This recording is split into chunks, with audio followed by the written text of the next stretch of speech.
दोस्तों, एक हदीस सुनाता हूँ।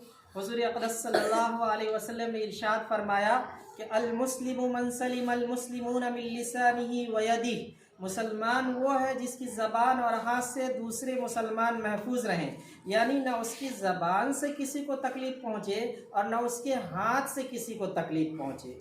जिस तरह और अगर किसी के ज़बान और हाथ से जिस मुसलमान के तकलीफ़ पहुंच रहा है, हकीकत में वो मुसलमान कहलाने का मुस्तहिक ही नहीं है। जिस तरह एक शख्स नमाज नहीं पढ़ता तो कोई मुफ्ती उस पर कुफ्र का फतवा तो नहीं लगाएगा उसके नमाज ना पढ़ने की वजह से, लेकिन हकीकत में वो मुसलमान कहलाने का हकदार नहीं, इसलिए कि वो अल्लाह के बताए हुए सबसे अहम फरीज़े को अंजाम नहीं दे रहा है। इसी तरह जिस मुसलमान की हाथ और ज़बान से दूसरे मुसलमान को तकलीफ़ पहुँचे, हकीकत में कोई मुफ्ती उस पर कुफ्र का तो फतवा नहीं लगाएगा, लेकिन हकीकत में वो मुसलमान कहलाने का मुस्तहिक ही नहीं है, इसलिए कि वो मुसलमानों वाला काम नहीं कर रहा है। एक फ़िक़्ह का मसला है कि मर्दों को मस्जिद में जमाअत के साथ नमाज पढ़ने की बहुत ताकीद है। तो हुज़ूर सल्लल्लाहु अलैहि वसल्लम जब मर्ज़ वफ़ात में मुब्तला थे तब भी दो आदमियों के सहारे, दो सहाबा के सहारे मस्जिद में जमाअत के लिए तशरीफ़ ले गए। इतनी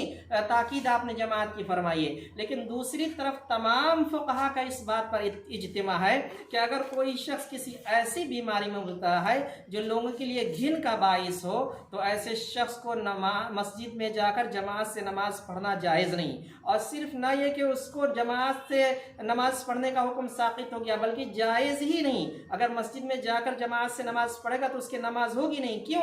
इसलिए कि उसके पास खड़े होने वालों को बदबू के वजह से तकलीफ़ होगी। तो दूसरों को तकलीफ़ से बचाने के लिए जमात जैसी अहम इबादत को छुड़ा दिया गया। तो आप इस पर गौर करें कि आज हम कितना एक दूसरे को तकलीफ़ पहुँचाते हैं। अल्लाह ताला बस